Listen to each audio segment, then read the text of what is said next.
South Sudan, the world's youngest nation, has a history deeply intertwined with Sudan. The region that makes up modern-day South Sudan was part of Sudan for centuries, going through various rulers, including the Ottoman Empire and the British. The area was largely inhabited by Nilo-Saharan-speaking people, with some Niger-Congo-speaking groups in the west. The Nilotic people, like the Dinka, Nuer, Shilluk and Luo, gradually came to dominate the region, spreading from the Sud marshlands.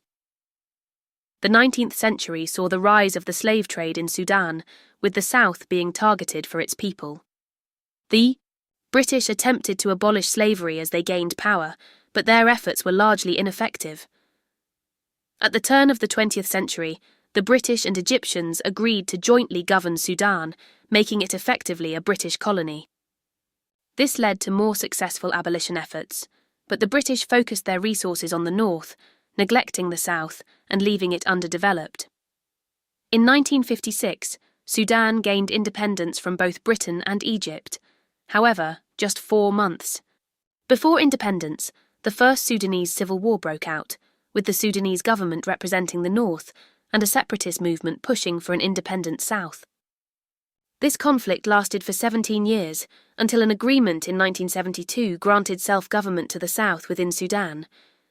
This brought a period of relative peace, but in 1983, the second phase of the conflict began when South Sudanese soldiers mutinied, forming the Sudan People's Liberation Army Movement, SPLM. The SPLM initially aimed to create a new Sudan that was secular and democratic. They sought to build a mass movement across Sudan, but eventually embraced the idea of self-determination for South Sudan.